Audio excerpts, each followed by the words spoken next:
ಶೀಘ್ರದಲ್ಲೇ ಕೆಪಿಸಿಸಿ ಬದಲಾವಣೆ ಆಗೋ ಸಾಧ್ಯತೆ ಇದೆಯಾ ಅಂತಿದೆ ಸರ್?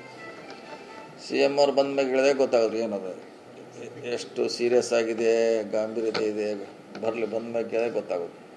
ನಿಮ್ಮ ಹೈಕಮಾಂಡ್ ಏನು ಸರ್ ಒಬ್ಬ ನಾಯಕರಿಗೆ ಮಾತಿಗೆ ಹೆಚ್ಚು ಮನ್ನಣೆ ಕೊಡ್ತಿದೆಯಾ? ಯಾಕಂದ್ರೆ ಬಹಳಷ್ಟು ಸಚಿವರು ಶಾಸಕರು ಕೆಪಿಸಿಸಿ ಅಧ್ಯಕ್ಷರ ಬದಲಾವಣೆಗೆ ಒತ್ತಾಯ ಮಾಡ್ತಾನೆ ಇದ್ದಾರೆ. ಹೈಕಮಾಂಡ್ ಮೇಲೆ ಒಬ್ಬ ಪ್ರಭಾವ ಇದೆ, ಅದಕ್ಕಾಗಿ ಮಾಡ್ತಿಲ್ಲ. ಹಾಗೇನಿಲ್ಲ, ನೋಡೋಣ. ಇನ್ನು CM ಅವರು ಹೇಳ್ದ ಅವ್ರ ಜೊತೆ ಚರ್ಚೆ ಮಾಡಿದೆ ಏನೂ ಹೇಳೋಕ್ಕಾಗೋಲ್ಲ. ಅವ್ರ ಜೊತೆ ಏನು ಡಿಸ್ಕಷನ್ ಆಗಿದೆ ಗೊತ್ತಾದ್ಮೇಲೆ ಮುಂದೆ ರಿಯಾಕ್ಟ್ ಮಾಡ್ಬೋದು. ಎಲ್ಲನೂ ಇನ್ನೂ ವಿವೇಕವಾಗಿ ಹೇಳಲಿಕ್ಕಾಗಲ್ಲ. ನೀವು ಕೆಪಿಸಿಸಿ ಅಧ್ಯಕ್ಷ ಸ್ಥಾನದಿಂದ ಹಿಂದೆ ಸರಿತಿದ್ದೀರಾ?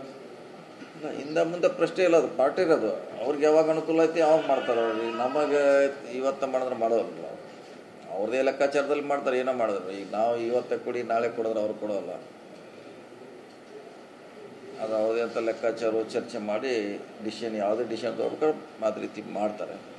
ಕಾಯಬೇಕಷ್ಟೇ, ಯಾರು ನಾವು ಕಾಯಬೇಕು, ಯಾರಾದ್ರೂ ಕಾಯಲೇಬೇಕು. ಕೆಪಿಸಿಸಿ ಅಧ್ಯಕ್ಷ ಸ್ಥಾನ ಸಿಕ್ಕರೆ ಸರ್ ಮಂತ್ರಿಗಿರಿ ಬಿಡಬೇಕು ಅನ್ನೋ ಒಂದು ಏನಾದ್ರು ಏನೋ ಇದೆಯಾ ಸರ್? ಅದು ಯಾವುದೂ ಚರ್ಚೆನೇ ಆಗಿಲ್ಲ. ಈಗ ಯಾರನ್ನೂ ಕರೆದು ಕೇಳೇ ಇಲ್ಲ. ಆಗ ಅವ್ರಿಗೆ ಕರೆದು ಕೇಳೇ ಇಲ್ಲ. ಟರ್ಮ್ಸ್ ಕಂಡೀಷನ್ ಬಗ್ಗೆ ಚರ್ಚೆನೇ ಆಗಿಲ್ಲ. ಸೊ ಅದು ಬಂದ್ಮೇಲೆ ಚರ್ಚೆ ಆದ್ಮೇಲೆ ಅವ್ರ ಅಭಿಪ್ರಾಯ ಹೇಳ್ತಾರೆ ಏನು ಎಂತಂತ. ಇನ್ನು ಚರ್ಚೆನೇ ಪ್ರಾರಂಭವಾಗಿಲ್ಲ. ಚರ್ಚೆ ಕರೆದು ಕೇಳಿದಾಗ ಹೇಳ್ತೀವಿ ನಮ್ಮ ಅಭಿಪ್ರಾಯ ಏನಿದೆ, ಆಗ ಅವ್ರು ಏನೇನು ಅಭಿಪ್ರಾಯ ಇದ್ದಾವೆ ನೋಡೋಣ. ಬರಲ್ಲ, ಅದು ಅವಕಾಶ ಸಮಯ ಬಂದಾಗ ನಮ್ಮ ಅಭಿಪ್ರಾಯನ ಹೈಕಮಾಂಡ್ ವ್ಯಕ್ತ ಮಾಡ್ತೀವಿ. ಎಲ್ಲ ವಿಚಾರದಲ್ಲಿ ರಾಜಣ್ಣ ಅವರು ಕೂಡ ನಿಮ್ಮ ಜೊತೆಗೆಲ್ಲ ಗಟ್ಟಿಯಾಗಿದ್ದು ನಿಂತಿದ್ರು ಸರ್.